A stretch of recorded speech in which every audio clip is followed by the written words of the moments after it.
Hello friend, नमस्कार। आप सब कैसे हैं? आई होप अच्छे से होंगे, एंजॉय कर रहे होंगे, साथ में चार्ट ट्रेडिंग जरूर कर रहे होंगे। हमारे चैनल में आप सबका दिल से स्वागत है। फाइनली हम डिस्कस करेंगे फिन निफ्टी सर्विस की। जैसे कि आप जानते हैं, कल है मंगलवार और कल है फिन निफ्टी सर्विस की एक्सपायरी। तो इसके बारे में डिस्कस करेंगे चार्ट में कि किस तरह से हम काम काज कर सकते हैं, किस तरह से हमारी एक्सपायरी होनी चाहिए। लेकिन उससे पहले हम आप सबको रिक्वेस्ट करेंगे कि अगर आप हमारे चैनल में नए आए हैं तो प्लीज़ चैनल को सब्सक्राइब करिएगा, वीडियो को लाइक करिएगा, साथ में कमेंट जरूर करिएगा। ओके।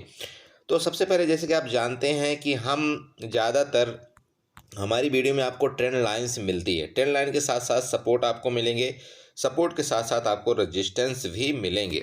ठीक है। तो यहाँ पर सबसे पहले हम क्या करते हैं, रेजिस्टेंस ड्रा करने की कोशिश करते हैं। तो रेजिस्टेंस आप जानते हैं कि कोई भी चीज़ का रेजिस्टेंस कब होता है। आप बताइए, खुद बताइए कि अगर आप न्यू ट्रेडर हैं या बिगिनर हैं, आप खुद बताइए कि रेजिस्टेंस क्या चीज़ होता है। रेजिस्टेंस का मतलब सिंपल एक फंडा है भैया, कि कोई भी एक छत है। जैसे यहाँ पर छत है, मान लीजिए एक घर है, रेजिस्टेंस का मतलब एक छत है। छत का मतलब हो गया आपका रेजिस्टेंस। मतलब कोई भी चीज़ अगर आप ऐसे ऐसे जाएंगे, यहाँ पर छत है तो छत से अगर टकरा करके नीचे गिरेगी, ये आपका रेजिस्टेंस। ये दोबारा ऊपर जाएगी इस तरह से, फिर वहाँ से टकरा करके गिरेगी, ये मतलब रेजिस्टेंस। समझ गए आप? तो छत को मतलब हम बोलते हैं रेजिस्टेंस, और जो जमीन होता है, जमीन को हम बोलते हैं, क्या बोलते हैं, सपोर्ट। ठीक है। तो मतलब एक रूम में कूदा कादी करने का मतलब हम बोलते हैं सपोर्ट और रेजिस्टेंस। सिंपल बात ये है। मेरी बात समझ गए? कूदा कादी करना। ओके।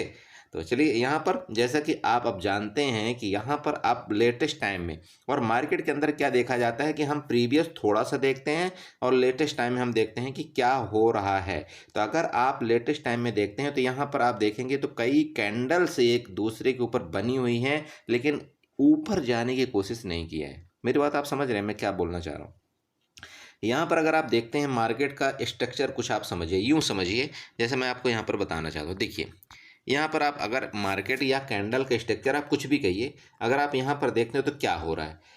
स्ट्रक्चर का मतलब ये है कि यहाँ पर जैसे कि अगर आप एक मान लीजिए, चलिए एक हॉरिजॉन्टल लाइन खींचते हैं। ठीक है।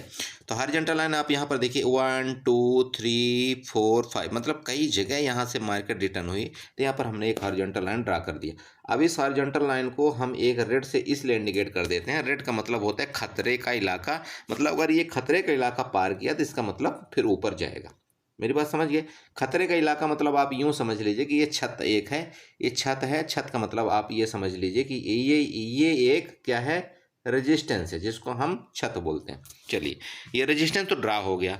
अब रेजिस्टेंस के बाद क्या है, आपको सपोर्ट ड्रा करने आना चाहिए। तो सपोर्ट का मतलब देखिए क्या होता है। सपोर्ट का ये एक मतलब आप यूं समझिए कि जहां पर एक तो मार्केट क्लोजिंग दिया है, तो भाई मार्केट ने जहां पर क्लोजिंग दिया है और प्रीवियस कहां पर सबसे ज़्यादा मार्केट ने सपोर्ट लिया था। सपोर्ट का मतलब कहां पर सबसे ज़्यादा मार्केट ने क्या किया था, जमीन का एक वो बनाया था। आप यहाँ पर देखेंगे कि प्रीवियस अगर आप चार्ट जस्ट छोटा सा करते हैं तो आपको यहाँ पर क्या नजर आएगा। आप इस चीज़ को थोड़ा सा प्लीज़ ध्यान रखिएगा, प्लीज़ प्लीज़ गौर करिए। यहाँ पर आप देखते हैं, यहाँ पर कई जगह यहाँ पर एक लाइनें बनी हुई हैं। इसके बाद आप देखते हैं यहाँ पर भी मार्केट यहाँ से नीचे आई। इसके बाद आप देखते हैं यहाँ से भी मार्केट नीचे आई। आई कि नहीं आई भाई, प्लीज़ आप चेक करिए। यहाँ से प्रीवियस नीचे आई ना। इसके बाद यहाँ पर देखिए एक नीचे आई, फिर यहाँ पर देखिए यहाँ से भी मार्केट नीचे आई, और इस जगह अभी करंट मार्केट चल रही। आप मानते हैं इस चीज़ को कि नहीं मानते? तो हम इस चीज़ को क्या करेंगे, एक लाइन के द्वारा इसको निर्धारित करके, इसको एक लाइन के द्वारा हम यहाँ पर ड्रा करने की कोशिश करेंगे, जिससे हमें ये पता चलेगा कि ये हमारा एक लगभग सपोर्ट का काम करेगा। और इसको हम क्या करेंगे, यहाँ से ग्रीन से मार्कआउट कर देंगे। प्लीज़ आप यहाँ पर चेक करिए, प्लीज़ यहाँ पर आप चेक करिए, यही हो रहा है ना? अरे यही हुआ कि नहीं हुआ, आप यहाँ पर चेक कर सकते हैं, चेक कर सकते हैं। जैसे कि यहाँ पर मैं आपको बताया था, क्या बताया था, यहाँ से मार्केट ऊपर गई, फिर नीचे आ गई, फिर मार्केट ऊपर गई, फिर नीचे आ गई, फिर मार्केट ऊपर गई, फिर नीचे आ गई, फिर मार्केट ऊपर गई, फिर नीचे आ गई। यहाँ से मार्केट नीचे गई, फिर ऊपर गई, फिर नीचे आ गई। यहाँ से मार्केट ऊपर गई, फिर नीचे आ गई। यहाँ से मार्केट ऊपर गई, फिर नीचे। इसका मतलब क्या है, ये जो एरिया आपके बन रहे हैं, ये प्रीवियस क्या हुए, यहाँ के रजिस्टेंस हैं। मतलब यहाँ के आपके रेजिस्टेंस हैं, कि मतलब यहाँ से मार्केट क्या है कि ऊपर नहीं जा पा रही है। अब चाहे जिस वजह से जाए ना जाए, चाहे आप यूं कहिए कि यहाँ पर एक सेलर एक्टिव है, ठीक है, चाहे आप यूं कहिए कि यहाँ पर जैसे मार्केट जाते हैं तो यहाँ पर पुट बायर एक्टिव हो जाते हैं। आपकी जो भी आपकी थ्योरी आपको जो बोलती है आप वो कह सकते हैं, लेकिन आप ये तो समझ ही सकते हैं कि यहाँ पर सेलर एक्टिव हैं, इसलिए मार्केट यहाँ से नीचे आ जाती है। चलिए ठीक है। ओके। तो जब हमने इसको फाइंड आउट किया, यहाँ पर हमने ड्रा कर लिया, तो यहाँ पर जब हम नेक्स्ट में देखते हैं तो आज के दिन देखते हैं तो आज के दिन क्या हुआ। अब आपको ये देखना पड़ता है कि आज के दिन क्या हुआ। अगर आज के दिन आप ये देखते हैं तो मार्केट ने क्या स्ट्रक्चर बनाया कि मार्केट यहाँ इस जगह खुलती है या इस जगह जहाँ भी खुलती है मार्केट नीचे आती है, नीचे आने के बाद इसने यहाँ पर एक रेड कैंडल बनाती, मतलब रेड कैंडल का मतलब ये हो गया कि इसने रेजिस्टेंस फेस तो किया था, ये तो कंफर्म बात है कि इसने रेजिस्टेंस फेस करने की कोशिश किया, लेकिन यहाँ पर जो बायर थे, ठीक है, यहाँ पर जो बायर थे वो हावी हुए और उनकी पोजीशन ज़्यादा बनी। अगर उनकी पोजीशन ज़्यादा बनी तो मार्केट क्या करती, यहाँ से कंटिन्यू करके ऊपर जाती और इस रेजिस्टेंस को क्रॉस करती है। तो जब रेजिस्टेंस को मतलब ये प्रीवियस जो रेजिस्टेंस है जब इसको क्रॉस करती है तो नेक्स्ट रेजिस्टेंस की तरफ मार्केट जाने की कोशिश करती है। भैया आप एक बात बताइए, देखिए एक यहाँ पर एक घर है, ठीक है, इसके नीचे एक मंजिला है जिसको हम बोलते हैं 2 फ्लोर। तो आप ये बताइए कि अगर यहाँ पर हम हैं और इस जगह को बार बार हम यहाँ पर ऐसे उंगली करेंगे, बार बार उंगली करेंगे तो किसी न किसी टाइम तो ये छत टूटेगा। तो जब ये छत टूट जाएगा तो क्या हम नेक्स्ट फ्लोर में पहुँच जाएंगे ना। तो जब नेक्स्ट फ्लोर में पहुँच जाएंगे तो नेक्स्ट फ्लोर का रजिस्टेंस क्या होगा आप खुद बताइए। तो नेक्स्ट फ्लोर का जो रजिस्टेंस होता है उसकी जो छत होती है वो रजिस्टेंस कहलाती है। तो इसी तरह से यहाँ पर भी हुआ। तो ये यहाँ पर ये पहला रूम था, ये पहले रूम से जैसे मार्केट यहाँ पर ब्रेकआउट करती है, आपने प्रीवियस देखा कई जगह उसने क्या किया, उसको मतलब ये जो रेजिस्टेंस था ना इसको होल्ड करने की कोशिश की, मतलब उसको टच करने की कोशिश। जब फाइनली यहाँ पर इसने ब्रेकआउट किया तो ये क्या कर दिया, फुल ब्रेकआउट किया। फुल ब्रेकआउट के साथ इसने कैंडल ग्रीन दिया और जब इसने कैंडल ग्रीन दिया तो ये आपका जो रेजिस्टेंस है इसने ब्रेकआउट किया। तो जब इसने ब्रेकआउट किया रेजिस्टेंस को तो फर्दर जो आगे का जो रेजिस्टेंस था वहाँ तक मार्केट जाती है और वहाँ पर जा कर के फिर भयानक लड़ाई होती है, किसमें, कॉल और पुट बायर में लड़ाई होती है। और यहाँ पर जब लड़ाई होती है तो यहाँ पर फाइनली कौन जीतता है, यहाँ पर आपका जीतता है पुट बायर कहिए या यूं कहिए कि यहाँ पर जो कॉल सेलर है ये जीतता है। मेरी बात आप समझ रहे हैं। अरे भैया मार्केट अगर कोई कॉल सेल करता है तो क्या चाहता है कि मार्केट नीचे आए, ठीक है। जब कोई पुट सेल करता है ना तो वो चाहता है कि मार्केट ऊपर जाए तभी उसको प्रॉफिट होगा, ठीक है। तो आप यूं कहिए कि यहाँ पर कौन एक्टिव है, यहाँ पर कौन एक्टिव हुए भैया, पुट बायर एक्टिव हुए। तो जब पुट बायर एक्टिव हुए तो मार्केट यहाँ नीचे, अब नीचे कितनी आई, तो नीचे तभी मार्केट आती जो इसका जो पहले रेजिस्टेंस था अब ये किसका काम करेगा, ये अब सपोर्ट का काम करेगा। इतनी कहानी आपको क्लियर चल गई, क्लियर पता चली कि नहीं चली, चलिए चलिए। तो अब हम यहाँ से डिस्कस करेंगे कि मार्केट का अब रुख क्या हो सकता है। देखिए मैं हर एक छोटी छोटी चीज़ आप सबको बताने की कोशिश करता हूँ, प्लीज़ आप वीडियो में थोड़ा बने रहिए। मेरे वीडियो आप जानते हैं कि लंबी होती है लेकिन मैं जहाँ तक मतलब निचोड़ हो सकता है वहाँ तक मैं बताने की कोशिश करता हूँ, ठीक है। अब आपको एक यहाँ पर सपोर्ट मिल चुका है, मैं आपको क्या बताया कि यहाँ पर अब आपको एक सपोर्ट मिल चुका है। अब हम यहाँ पर एक ट्रेंड लाइन खींचने की कोशिश करते हैं, एक दो ट्रेंड लाइन खींचने की कोशिश करते हैं कि क्या यहाँ पर ऐसे कोई ट्रेंड लाइन बन रही है, क्या यहाँ पर ऐसे कोई ट्रेंड लाइन बन रही है, क्या यहाँ पर ऐसे कोई ट्रेंड लाइन बन रही है ना। तो ट्रेंड लाइन को क्या करता है मार्केट बहुत ज़्यादा रिस्पेक्ट करता है, आप जानते हैं। तो यहाँ पर हम ट्रेंड लाइन खींचने के लिए क्या करेंगे, तो सबसे पहले हम यहाँ पर चलते हैं कितने बड़े टाइम फ्रेम में। बड़े टाइम फ्रेम का मतलब चलिए हम 1 डे का टाइम फ्रेम यहाँ पर ले लेते हैं। अब 1 डे का टाइम फ्रेम लेने का मतलब आप समझते हैं क्या होता है। 1 डे का अगर आपने टाइम फ्रेम ले लिया और उसमें अगर आपने कोई सपोर्ट और रेजिस्टेंस बनाया तो वो बहुत हद तक आपका काम करता हुआ नजर आता है, ठीक है। तो चलिए यहाँ पर हम कुछ बनाने की कोशिश करते हैं। तो यहाँ पर देखते हैं, अगर आप यहाँ पर देखिए तो क्या नज़र आ रहा है आपको, क्या यहाँ पर नज़र क्या आता है आप वो सबसे पहले देखिए। आप मेरे को तो यहाँ दोस्त एक चीज़ नज़र आ रही, पहली विक, दूसरी विक और ये तीसरी विक जो आज बनी। आप इस चीज़ को मानते हैं कि नहीं मानते, मानते हैं ना। चलिए तो यहाँ पर हम एक ट्रेंड लाइन बनाने की कोशिश करते हैं। ट्रेंड लाइन हम बनाएंगे, किससे बनाएंगे ट्रेंड लाइन, यहाँ पर आप जानते हैं कि हम यहाँ पर क्या उठाते हैं, यहाँ पर हम एक्सटेंडर लाइन उठाएंगे। एक्सटेंडर लाइन उठा करके इसका जो टॉप था ना, इसका जो टॉप था, ठीक है, इसका जो टॉप था यहाँ से लेकर के और इस तरह से हम कुछ ट्रेंड लाइन ड्रा करने की कोशिश करेंगे, ठीक है, राइट। यहाँ पर हम जब एक ट्रेंड लाइन ड्रा करने की कोशिश करते हैं तो अगर आप यहाँ पर देखेंगे तो क्या क्या आपको नज़र आ रहा है यहाँ पर, बस आप एक चीज़ देखिए यहाँ पर क्या हुआ इस चीज़ का देखिए प्लीज़। ये चीज़ें इतनी गहराई से आपको कोई नहीं बताएगा, मैं आपको बताने की कोशिश कर रहा हूँ, प्लीज़ समझिए। यहाँ पर आपको क्या नज़र आएगा, पहला मार्केट ने यहाँ से क्या किया, रेजिस्टेंस लिया। दूसरा मार्केट ने यहाँ से आपको रेजिस्टेंस लिया। तीसरी बार आप मार्केट यहाँ पर है उसने भी रेजिस्टेंस लिया। अब यहाँ पर देखिए, आप यहाँ पर देखते हैं इसने क्या किया था, सपोर्ट लिया था, मार्केट ऊपर गई थी। इसने क्या किया था, सपोर्ट लिया था, मार्केट ऊपर गई थी। मेरी बात समझ रहे हैं? इसने क्या किया था, सपोर्ट लिया, मतलब यहाँ पर 6 आपको देख रहे होंगे, पहले ये सपोर्ट का काम कर रहा था और जैसे उसके नीचे मार्केट फर्दर आती अब ये रेजिस्टेंस इसका काम करना शुरू कर दिया।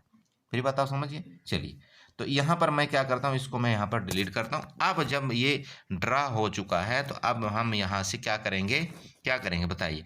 अब हम यहाँ से इसको जो चार्ट है तो यहाँ से छोटा कर लेंगे। 15 मिनट में चलते हैं, 15 मिनट में देखते हैं क्या एक्टिविटी होती है।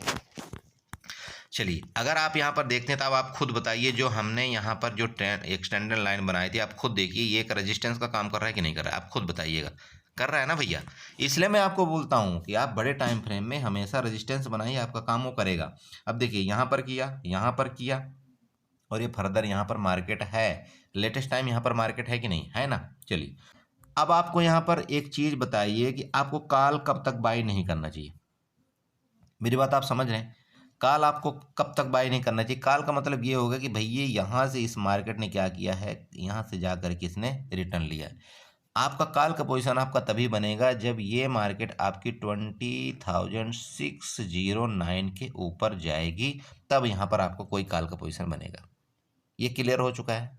क्लियर? आप लीजिए, ये आप जो हॉरिजॉन्टल लाइन इसको ड्रा कर लीजिए, ठीक है। अच्छा, अब आपका यहाँ पर पुट की पोजीशन कब बनेगा? देखिए, पुट की पोजीशन की सिंपल बात है। अब यहाँ पर आप एक चीज़ बताइए कि इस जगह में क्या हुआ, इस जगह में क्या एक्टिविटी हुई, कहाँ पर, इस जगह में क्या एक्टिविटी हुई है। यहाँ पर कॉल बायर आए हैं कि नहीं आए, आए हैं ना कॉल बायर। तो जब यहाँ पर कॉल बायर आए हैं, इसने मार्केट को ऊपर चढ़ाया, तो कॉल बायर का मतलब ये हो गया कि भैया यहाँ पर एसएल क्रिएट है, यहाँ पर एसएल क्रिएट है ना। तो मार्केट अभी इस जगह में क्लोजिंग दिया, तो मार्केट अगर यहाँ पर क्लोजिंग दिया है और जस्ट मतलब ये एक सपोर्ट की क्लोजिंग दिया, तो मार्केट अगर गलती से इस जगह का ब्रेकडाउन किया, किस जगह का, ये आप यूँ कहिए कि ये 20,520 का अगर नीचे की तरफ ब्रेकडाउन दिया, तो ये मार्केट आपकी यहाँ तक आएगी। कहाँ तक आएगी? 20,462 तक आएगी मार्केट यहाँ पर नीचे। मेरी बात आप समझ रहे हैं? क्यों आएगी, क्यों आएगी इसका पता चला आपको? क्यों? क्योंकि यहाँ पर एसएल क्रिएट है, यहाँ पर कॉल बायर का एसएल क्रिएट है और मार्केट कभी भी बिना एसएल के काम नहीं करती है। तो मार्केट फर्दर यहाँ तक आएगी और इन लोगों का एसएल लेने के बाद फिर मार्केट डिसाइड करेगी कि मुझे क्या करना है। तो आपको क्या करना है, डिसाइड से आपको मतलब नहीं होना चाहिए। आपको मतलब ये होना चाहिए कि अगर इस जगह का ब्रेकडाउन किया, मतलब 20,520 का ब्रेकडाउन किया, तो मुझे मेरा टारगेट यहाँ पर 20,462 को हो जाना चाहिए, काम खत्म। मेरी बात तो समझ गए आप? चलिए, तो ये तो आपका नीचे का टारगेट मैंने आपको बता दिया कि ये जो लाइन है आपकी, ये यहाँ पर रेड लाइन आपको जो दिख रही है, ये जो रेड लाइन दिख रही है आपकी, ये नीचे का टारगेट होगा। कब ये टारगेट होगा? जब आपका 20,520 का ब्रेकडाउन कर दे मार्केट, ठीक है। फिर निफ्टी अगर इसका ब्रेकडाउन कर दे, क्लियर हुआ। अब आपकी कॉल की पोजीशन कब होनी चाहिए? तो दोस्त मेरे भाई, यहाँ पर आपकी कॉल की पोजीशन, यहाँ पर आपको क्लियर दिख रहा होगा कि कॉल की पोजीशन में यहाँ पर आपका एक बड़ा रेजिस्टेंस है। तो जब तक इस रेजिस्टेंस को ऊपर ब्रेकआउट नहीं करती, तब तक आपको कोई सीई बाय नहीं करना चाहिए मेरे तरफ से। और जिस टाइम इसका ब्रेकडाउन करके ऊपर ब्रेकआउट करके मार्केट ऊपर करे, तो आप यहाँ पर बिल्कुल मतलब 20,600 आप यूँ कहिए कि 10 के ऊपर आप यहाँ पर कॉल बाई करिए। और आप जब यहाँ पर कॉल बाई करेंगे तो यहाँ पर आपको कम से कम आपको यहाँ से 60 to 80 पॉइंट का टारगेट आपको ऊपर की तरफ जाते हुए मार्केट नज़र आएगी। ये हो गया। अब हम डिस्कस करते हैं यहाँ पर गैप अप और गैप डाउन के केस में। तो देखिए, मार्केट जो आपकी क्लोजिंग दिया है, मार्केट ने करेक्ट टाइम पर यहाँ पर क्लोजिंग दिया, ठीक है, बीच में। तो अगर मार्केट यहाँ पर गैप डाउन ओपन होती है, गैप डाउन का मतलब ये होगा कि आपके जो सपोर्ट है उसके नीचे मार्केट आ गई, क्लियर हुआ।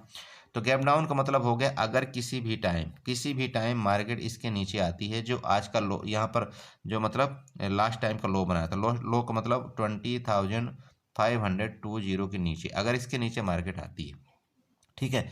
तो आपको ये ध्यान देना चाहिए कि अगर इसके नीचे मार्केट आती है तो आपको मार्केट एक बार क्या करेगी, ट्रैप करते हुए यहाँ तक जाने की कोशिश करेगी, जो कि टारगेट है 20,552 का। मतलब आज का जो क्लोजिंग है वहाँ तक मार्केट जाने की क्लोजिंग करेगी, ठीक है। अगर मार्केट गैप डाउन ओपन होती है तो, मेरी बात समझ रहे हैं आप? तो जब अगर वहाँ से जा करके अगर मार्केट यहाँ पर रिटर्न आती है, तो आपको यहाँ पर पुट बाई करना चाहिए। यहाँ पर जब आप यहाँ पर पुट की पोजीशन लेंगे तो फिर फर्दर आपको टारगेट कहाँ तक मिलेगा। अगर आप 20,550 के अराउंड में अगर आप यहाँ पर पुट बाई करते हैं मेरे दोस्त, तो आपका जो टारगेट होना चाहिए, जो पहला टारगेट यहाँ पर निकल करके आ रहा है, वो टारगेट यही होगा, पहला 20,520 का, एंड नेक्स्ट टारगेट आपका होगा 20,462 का। तो यहाँ से मेरा मतलब आप समझिएगा कि यहाँ से लेकर के इस जगह से लेकर के ये वाला जो आपका रेंज बन रहा है, ये बड़ा रेंज बन रहा है। तो अगर इसके जगह आपको यहाँ पर कहीं इस जगह की ब्रेकडाउन की मार्केट मिले तो आपको यहाँ पर अच्छा खासा प्रॉफिट होगा। लेकिन आप यूँ कहिए कि अगर यहाँ से लेकर के आप इस जगह का कैप्चर मूव करेंगे तो यहाँ पर आपको थोड़ा सा कन्फ्यूजन होगा और प्रॉफिट कम होगा। मेरी बात समझ रहे हैं आप? चलिए, अब इसी तरह से ऊपर का आप यहाँ पर अगर ट्रेड करना चाहते हैं तो मान लीजिए कि मार्केट यहाँ पर क्या है, गैप अप ओपन होती है। गैप अप का मतलब ये हो गया कि मान लीजिए इधर कहीं मार्केट ओपन होती है गैप अप। तो गैप अप के केस में दोस्त एक चीज़ आपको बता दूं कि जब तक इसको ब्रेकआउट ना करे ऊपर की तरफ, तब तक आपको यहाँ पर दोबारा बोलता हूँ कोई कॉल की पोजीशन आपको बाई नहीं करना चाहिए। मेरी बात समझ रहे हैं आप? कोई कॉल की पोजीशन आप मत बाई करिएगा जब तक इसका ब्रेकआउट ऊपर की तरफ नहीं करती है तो। और इस टाइम अगर किसी टाइम ये ब्रेकआउट कर दे, चाहे गैप अप के केस में, चाहे आपका यहाँ पर खुले तब के केस में, अगर मार्केट यहाँ पर फर्दर ऊपर जाकर के यहाँ ब्रेकआउट करते तो 101% आप यहाँ पर कॉल बाई करिए और आपको यहाँ पर अच्छा खासा कम से कम 70 से 80 पॉइंट आपका टारगेट यहाँ पर मिलता हुआ नजर आएगा। और अगर आप आईटीएम बाई करते हैं, आईटीएम का मतलब ये है कि अगर जैसे मार्केट मान लीजिए इस जगह के ब्रेकआउट करती है, तो अगर आप यहाँ पर 20,600 की यहाँ पर आप कॉल बाई करेंगे तो आपको यहाँ पर अच्छा पैसा मिलेगा। मेरी बात आप समझिएगा कि 20,600 की आपको कॉल बाई करना चाहिए, आपको ओटीएम के कॉल में यहाँ पर नहीं घुसना है। मेरी बात समझ रहे हैं आप? तो प्लीज़ आप ये जो ट्रेंड लाइन है, जितने भी चार्ट मैंने यहाँ पर बना करके देने की कोशिश किया है, आप उसको सबसे पहले ड्रा कर लीजिए। आपको ये बहुत काम आने वाले हैं क्योंकि मैंने ये डेली टाइम फ्रेम में 15 मिनट में 1 घंटे के अंदर मैंने चार्ट बनाने की कोशिश किया है। ठीक है, तो आई होप आप समझ गए होंगे। इसी तरह से आप फिर निफ्टी में ट्रेड करेंगे और एक्सपायरी का मजा लेंगे। लेकिन मैं आपसे दोबारा बोलता हूं कि एक्सपायरी के दिन अगर आप गलती करते हैं, मतलब कि छोटा छोटा प्रीमियम बाई करके, तो वो गलती मत करिए क्योंकि आप जनरली जानते हैं कि एक्सपायरी के दिन आपका प्रीमियम 0 होता है। तो कोशिश करिएगा कि आप या तो शुरुआत में कोई ट्रेड ले लीजिए, 2 बजे के बाद अगर कोई ट्रेड आप करते हैं तो कोशिश करिए नेक्स्ट एक्सपायरी में शिफ्ट हो जाए। नेक्स्ट एक्सपायरी का मतलब ये है कि करंट एक्सपायरी का ये चल रहा है तो नेक्स्ट एक्सपायरी आप वहाँ पर आप जब भी आप चैन खोलेंगे तो आपको नेक्स्ट एक्सपायरी दिख जाएगी। आप नेक्स्ट एक्सपायरी में ट्रेड करिए, उसमें आपको ज़्यादा मतलब बेटर फील महसूस होगा। ठीक है, तो इसी के साथ आप ट्रेड करिए, अपने लॉस को कंट्रोल करिए, साथ में मैं क्या बताता हूँ आपको, एक लॉट में ट्रेड करिए। ओके, तो अगर आप चैनल में नए आए हैं तो प्लीज़ चैनल को सब्सक्राइब करके जाइएगा, वीडियो को लाइक करके जाइएगा, साथ में कमेंट जरूर करिएगा। मैं आपको जो दोबारा बता रहा हूँ कि 20,610 का यहाँ पर एक बहुत अच्छा रेजिस्टेंस है फिर निफ्टी में। जब तक इसको मार्केट क्रॉस नहीं करेगा तब तक ऊपर नहीं जाएगा, इस चीज़ का आपको ध्यान रखना चाहिए। और इसको अगर क्रॉस करके ऊपर सस्टेन करता है तो अच्छा खासा मोमेंट आपको यहाँ से मिलेगा फिर निफ्टी के अंदर। ठीक है, okay, bye bye and good night.